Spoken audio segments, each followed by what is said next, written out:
আলাইকুম রহমতুল্লাহ। প্রিয় শিক্ষার্থীরা, আপনারা এখন দেখবেন আমরা আকার ও শিক্ষাটা যেটা আছে সেটা শেখাবো এবং ব্যঞ্জন বর্ণের শুরুর ক থেকে ও পর্যন্ত সক্ষটা শেখাবো।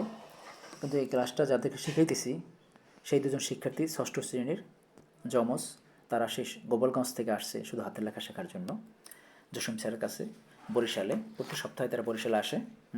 কেন আসে জানেন? যার কারণ হয়েছে যে সুন্দর হাতের লেখা এক্সামিনারকে প্রভাবিত করে। এক্সামিনার সুন্দর হাত দেখে তার হাতের লেখার প্রতি হয়ে যায়। বাট এই জন্যই তারা চলে আসে হাতের লেখা সুন্দর করার জন্য। দেখুন আমরা আঁকাটা কীভাবে শুরু করতেছি। আঁকাটা হচ্ছে এখান থেকে আইসা এই সোজা যাবে আকার, রশ্মিকাটা সোজা দাগ দেবো মাত্রা দিয়ে, এখান থেকে শুরু করে আসবো, এক শেষ মাত্রাটা ফাঁকা দেবো। দীর্ঘইকারটা এখান থেকে শুরু করবো, অক্ষর যতটুকু ততটুকু আসবো, আইসা গোলে এসে এখানে নিচে নামবে। রস্যুকারটা আমার এখান থেকে অক্ষরের নিচে থেকে নিয়ে আসবে, দীর্ঘকারটা এরকম আসবে, রিকারটা এইভাবে দেবো। গেল, দেখেন আমি এটা লিখে যাচ্ছি, ফলো করুন কীভাবে লিখতেছি। এই আকার, রশ্মিকার সাতার মতো যাবে, এটা ফাঁকা থাকবে। দীর্ঘকারটা এই অক্ষর যেখানে শেষ এখান থেকে শুরু করে এদিকে আসবো, আইসা এইভাবে যাবে। রস্যুকারটা অক্ষরের নিচে সুন্দর করে এইভাবে দেবো, দীর্ঘকারটা এরকম দেবো, রিকারটা এরকম দেবো। এবং প্রত্যেকটা কাজ অবশ্যই জিজ্ঞাসা করবেন।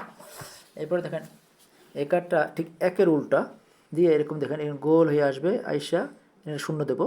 অক্ষরটা যেন কোলের মধ্যে থাকে একটা, হ্যাঁ, শিশু যেন হাত দিয়ে কলো নেয়, ঠিক অক্ষরটা কোলের মধ্যে নেওয়া।